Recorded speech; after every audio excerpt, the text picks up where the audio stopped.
Ada sebuah pernyataan dari Pak Anies yang mungkin pernyataan ini sudah lama tapi kembali viral di media sosial. Dan sebenarnya beta tidak mau tanggapi, tapi setelah beta berpikir, ada baiknya beta tanggapi supaya jangan ada pembodohan yang dilakukan oleh para pejabat pada kita yang adalah rakyat.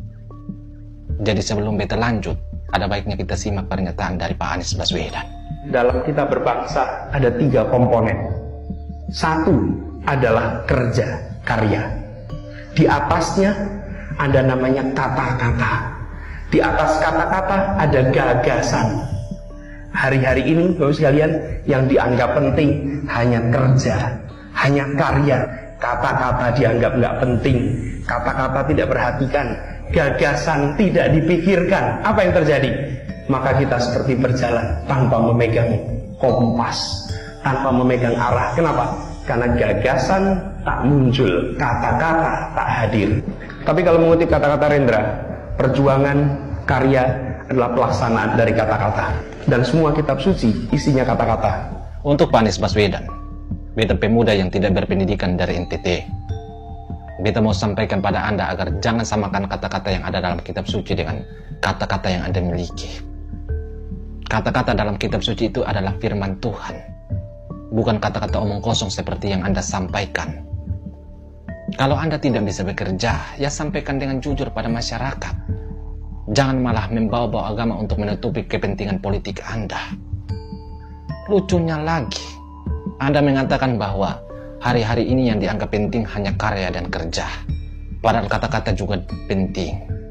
Supaya Anda tahu Pak Anies, saat ini rakyat tidak menganggap kata-kata sebagai komponen penting karena rakyat sering ditipu. Sering ditipu oleh kata-kata manis dari kalian para pejabat. Jadi jangan salahkan rakyat kalau rakyat tidak menganggap kata-kata sebagai komponen penting dalam membangun bangsa. Yang rakyat butuh saat ini adalah kalian bekerja dan memberikan hasil karya pada rakyat. Bukan malah memberikan kata-kata manis untuk menutupi kegagalan kalian. Anda juga mengatakan bahwa di atas karya dan kerja ada kata-kata.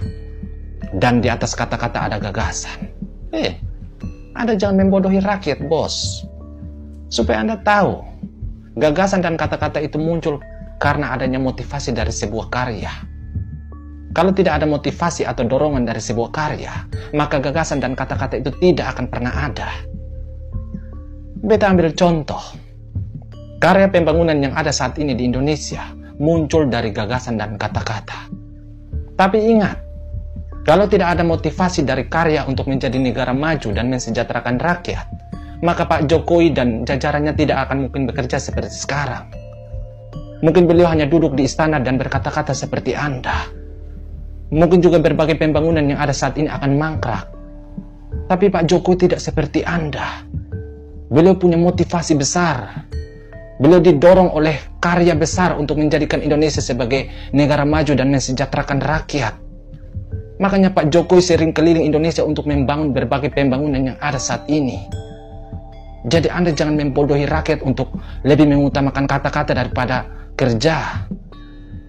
Jadi sekali lagi beta ingatkan pada Anda Pak Anies, dalam membangun bangsa ini perlu adanya gagasan dan kata-kata, itu beta sepakat.